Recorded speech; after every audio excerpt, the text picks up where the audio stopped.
There are JRPGs that change the genre, there are JRPGs that everyone talks about, and then there are the ones that kind of just vanished. Sometimes it's bad marketing, sometimes it's bad timing, sometimes it's just a game comes out and does something interesting and then quietly fades from the conversation. But those forgotten JRPGs, they can still be really special. So today, I want to highlight 10 JRPGs that I think deserve another look. Some are older, some are more recent, but all of them had something memorable going on. Whether it was a unique combat system, a strange narrative hook, or a setting that stuck with me years later.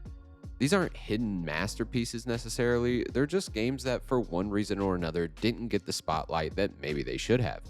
So if you're looking for something new to revisit or even discover for the first time, this list right here is for you. So let's get right into it. Radiata Stories feels like the kind of game that never had a chance to become mainstream, but was always destined to become a cult classic. It's from the same studio behind Star Ocean, and it came out during a time when Square Enix was just kind of letting developers get weird on the PS2. And this game is weird, but in a good way. You play as a rookie knight. The game splits in two wildly different directions depending on a story choice. But before we get into that, the game's world is what makes it special, I think. Every NPC in Radiata Stories has a full daily schedule. There are tons of characters you can potentially recruit, and they all live their lives independent of what you're doing. It creates this immersive sim type vibe where just walking around town and learning people's routines becomes its own kind of reward if you get caught up in that type of stuff. Combat is fun, and while it's kind of clunky, it's pretty unique and it definitely gets the job done. Real appeal is in how your party grows and changes depending on who you talk to and what choices you make. It's less about optimal builds and more about creating a crew that feels like yours. The game's major turning point, a split between the human and non human factions, actually locks you out of half the recruitable cast. It's a bold move, but it gives the story genuine weight. Radiata Stories is a game of contrast: light tone, heavy consequences, shallow combat, deep world. And it's a game that hasn't been ported anywhere, so it's very easy to forget. But Radiata Stories is absolutely worth remembering if you ask me. In fact, my good friend Retro Brandon is always singing the praises of this game, so I wanted to bring him on to say a few words. So take it away, buddy. Radiata Stories, let's go. Don't listen, don't worry. We just had to threaten him just a little bit to get this on the list. No, keep him tied down. He doesn't need Nino Kuni too. This game is freaking amazing. It does not get enough attention and it is hilarious. This is the only RPG out there where you can go kick characters or kick rocks and get rewarded for it. Just because you piss off some characters sometimes doesn't mean you shouldn't do it. This game is charming, hilarious, and just downright fun. The music is great. There's a ton of characters to recruit. What's not to love about this game? Go play it. Oninaki is a game that definitely slipped through the cracks. It came out under Square Enix's Tokyo RPG Factory label, which had a bit of a mixed reputation after I Am Setsuna and Lost Sphere, so when Oninaki dropped, a lot of people just kind of ignored it. But of the studio's work, this one and I Am Setsuna are by far the most interesting. It's an action JRPG set in a world where reincarnation is sacred. People aren't supposed to mourn the dead for too long or even cry because grief can literally trap souls in the mortal realm. You play as a watcher who's basically a spiritual reaper, which is really cool if you ask me, and you're tasked with guiding lost souls to the afterlife and, when necessary, killing the ones who've turned into monsters. Mechanically, it's a fast-paced action RPG with a class-swapping system built around spirits of the dead who become your weapons. Each spirit has its own moveset and skill tree, and switching between them on the fly gives the combat a lot of variety. One minute you're doing heavy-hitting axe combos, the next you're teleporting around with a katana. The combat loop is surprisingly satisfying, especially once you start chaining together abilities and customizing builds. It's not the best thing ever, but it's got a rhythm to it that feels really good. Thematically, though, Oninaki goes places. It deals with suicide, fear, trauma. I mean, this game can get heavy, and sometimes it's too heavy. The tone is unrelentingly somber, which might be part of why it didn't catch on. But if you're looking for a shorter JRPG that isn't afraid to be bleak and philosophical, This one's got real emotional weight behind it.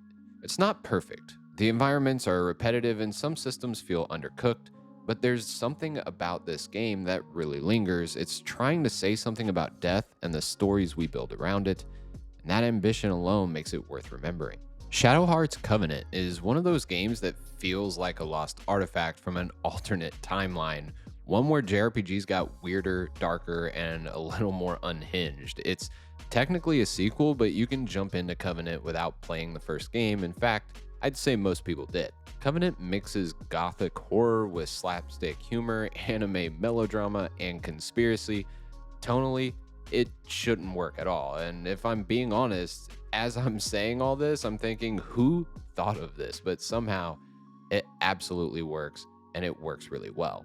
The real standout here is the Judgment Ring, a timing based battle system where every action requires a well timed spin of a ring to execute attacks, magic, and even items. It adds a tactile rhythm to what would otherwise be a standard turn based structure. It's interactive without going full action RPG, if you know what I mean. You also have the fusion mechanic where your main character transforms into various demons based on elemental affinities and storyline progression. It's stylish, it's powerful, and it fits perfectly into the game's darker aesthetic. But what really makes Covenant memorable is the writing. The characters are wildly entertaining, and yet, despite all the absurdity, the emotional beats really hit. Yuri's arc is deeply personal. It's a story about trauma, and it's just so well executed. Covenant was critically loved but commercially overlooked. It launched during the PS2's golden age when competition was fierce, and its unusual tone made it a tough sell. But years later, it's still one of the most distinctive JRPGs of its era, and a perfect example of how taking risks can pay off in the long run. There's a good chance that if you remember Wild Arms, you think of the original, or maybe the anime intro with the iconic whistling theme. It's awesome. But Wild Arms 3, that one slipped through the cracks for a lot of people, and that's a shame because it might actually be the best one in the series. This game goes all in on the Wild West motif. You're not just wandering around towns and fields, you're trekking across sun-baked deserts, riding trains, getting caught up in duels, and exploring ancient ruins buried beneath the sand. It nails that dusty frontier feeling, and the cel-shaded art style gives it a timeless, slightly dreamlike quality to it. Combat uses the same turn-based system from previous entries, but it feels more refined here. Each character wields an arm, basically a gun, but they also have their own unique tools outside of battle, like bombs, radar, or grappling hooks, which are used to solve Zelda-like dungeon puzzles. It gives exploration a tactile, puzzly quality to it and breaks up the usual fight, run, fight rhythm that were really well known for the time of the release of this game. Thematically, Wild Arms 3 is a complicated game with a lot of themes that still hold up well today. The world is slowly dying, and the characters all carry emotional baggage that ties back to that fading reality. It's melancholic, but never hopeless. And there's a surprising amount of introspection baked into the game's quieter moments.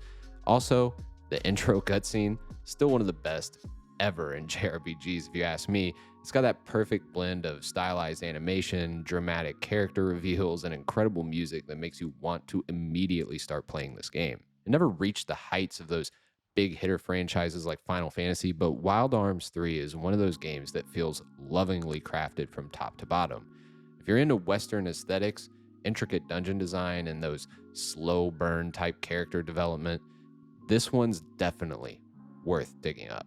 The Alliance Alive is one of those late-gen 3DS games that almost nobody played and then got quietly ported to modern consoles where even fewer people noticed, I think, which is a shame because it's kind of a secret successor to some of the most beloved classic JRPGs. Developed by Cattle Call, the game follows a group of 9 protagonists in a world ruled by mysterious beings who have fractured the land, but despite that setup, the story isn't grim, but it has a slow act of building trust across its world that, in my opinion, is very well developed. The structure is split into chapters that follow different characters and eventually their stories converge. It gives the game a nice sense of narrative momentum and lets you see the world from multiple perspectives, and when the full party finally comes together, it feels well earned. Mechanically, it leans into saga-style progression. Characters don't level up traditionally, instead they learn new skills and stats mid-battle based on usage.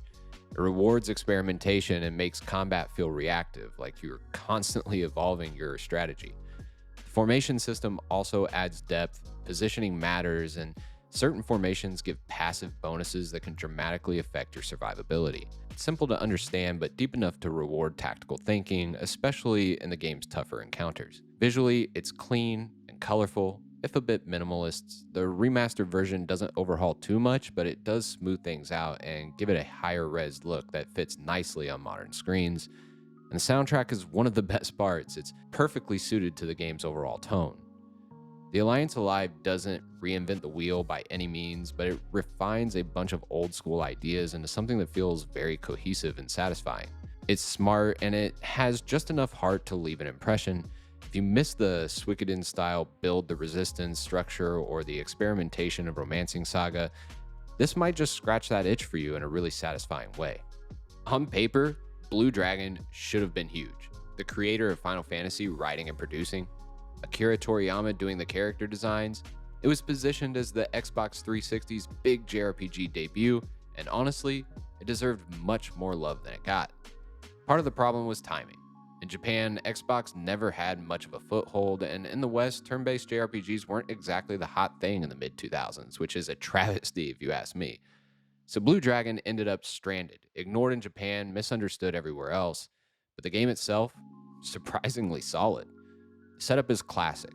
A group of kids set out to stop an ancient evil. Each of them has a shadow, a ghostly beast that mirrors their fighting style, turning standard characters into customizable classes. You got sword-wielding dragons, spell-casting phoenixes, and tanky minotaurs. It's a flexible job system in disguise, and it adds a lot of complexity to the overall mechanics. The turn-based battles are fast and flashy, with a charge mechanic that lets you power up spells and abilities at the cost of a turn order. Boss fights are long, dramatic, and sometimes brutally difficult, and then there's the music, which includes a literal hard rock boss fight theme that I still think is just really cool. It's jarring, it's hilarious, and somehow it all works. Where Blue Dragon shines the most is its charm. The visuals are bright and clean, embracing Toriyama's cartoon style in full 3D. Towns feel lived in, NPCs have a lot of fun little lines, and there's a genuine warmth to the way the characters interact. It's a world you want to be in, even if the story itself is mostly boilerplate. It's not revolutionary, but it didn't need to be.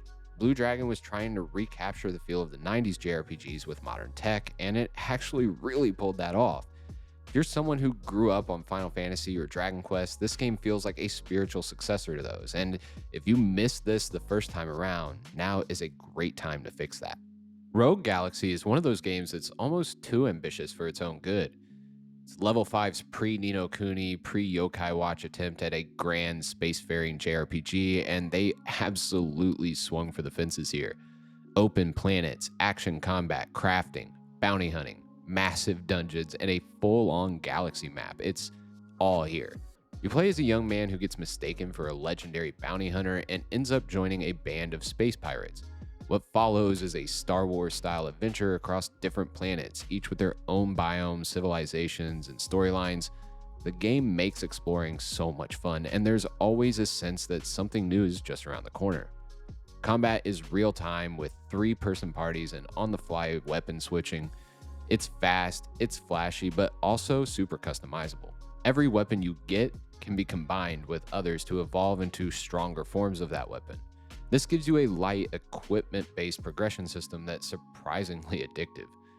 But maybe the most ridiculous thing, everything was just so seamless. Dungeons, towns, combat, all streamed in-engine. For 2005, that was borderline magic. The downside is that Rogue Galaxy tries to do a lot, and not all of it lands.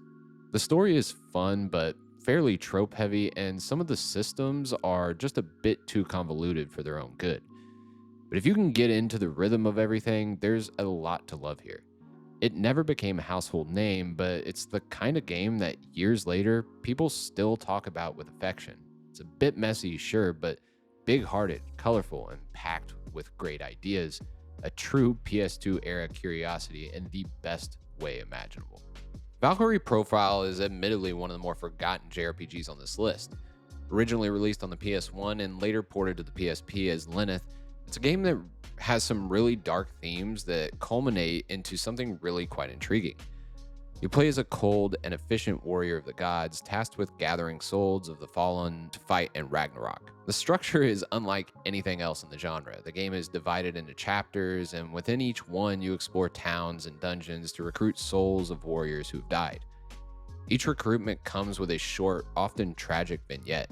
A knight betrayed in battle, a mother murdered by her husband, a soldier killed by friendly fire. These stories are self contained, deeply human, and almost always end in tragic death. But they're powerful in their brevity. Combat is side view, turn based, with real time elements. Each character is mapped to a face button, and chaining attacks together can launch enemies into the air for stylish combos. It's quite satisfying and distinct even today. But here's the twist: you're not just building a party, you're building an army. And at the end of each chapter, you can choose to send one of your souls off to Valhalla, and their success or failure affects your ranking and overall ending. It adds a level of long term planning and consequence to the game, and very few JRPGs attempt this. The tone is cold and mournful, reflected in both the Norse inspired soundtrack and the game's very sparse world. But beneath that, there's a philosophical thread about purpose, memory, and selfhood. Lena starts as this divine tool, but over time, her humanity resurfaces, and the game becomes as much about her as it is about the warrior she recruits. Valkyrie Profile was never a huge hit, and the series kind of fizzled after a couple of uneven follow ups to the game, but for the first one, it's unlike anything else. If you've never played it, it's absolutely worth giving it a try. Stella Glow on the 3DS is definitely one of the more interesting games to release on the console. The setup is familiar: a kingdom threatened by a witch gone rogue and a group of heroes tasked with stopping her. But the twist here is that magic in this world is performed through song, and each major story beat introduces a new witch whose power can literally reshape reality. Combat is classic strategy RPG grid based. You manage positioning, terrain bonuses, attack ranges. It's all cleanly designed and just challenging enough to be really satisfying. Each character feels unique, and the game gives you plenty of room to build your ideal team. Outside of battle, you spend time getting to know your party, especially the witches. These character interactions unlock new abilities and deepen your investment in the overall story. It's not quite Persona in that sense, but it scratches that bond with your team itch in a very similar way.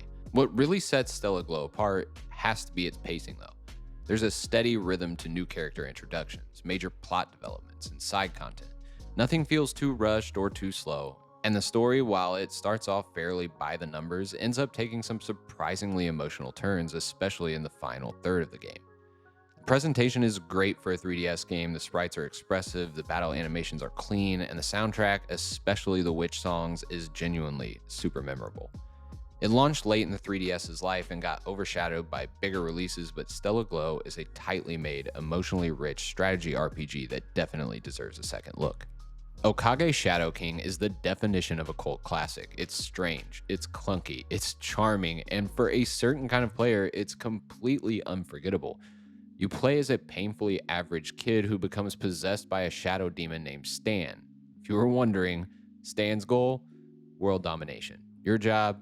Be his reluctant host. But the catch is that Stan is hilariously underpowered and mostly just yells at you while you do all the work.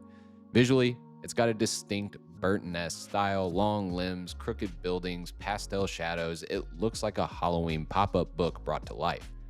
And the aesthetic does a lot of the heavy lifting here. It doesn't look like any other JRPG I've ever played, even to this day. Combat is turn-based, and it's pretty straightforward. You've got standard attacks, you've got elemental affinities, and some basic synergy between party members. It's not the deepest system out there, but it works, and the real draw is the writing, though.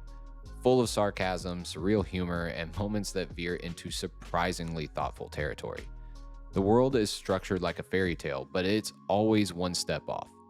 Characters behave oddly, side quests spiral into unexpected directions. There's a tone here that it's really hard to pin down. It's goofy, but with an undercurrent of just really dark humor.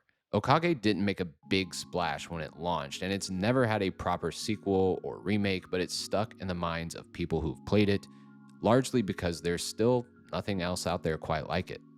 Anyway, that's it for me in this one. How many of the games on this list did you actually remember existed or maybe never even heard of to begin with? That's kind of the fun of this genre. JRPGs are so vast, so full of odd experiments and passion projects that even diehard fans can miss a few gems. These games might not be the most polished or the most famous, but they all had something really special about them. A unique mechanic, a weird world, a story that stuck with me. And in a genre that's so constantly evolving, sometimes it's worth pausing and looking back at what almost got lost and forgotten about. Let me know in the comments below which of these JRPGs you've played, and if you've got a personal pick for a forgotten JRPG that's not on this list, definitely share it. I love hearing what hidden gems people are super passionate about. Until next time, I'm out.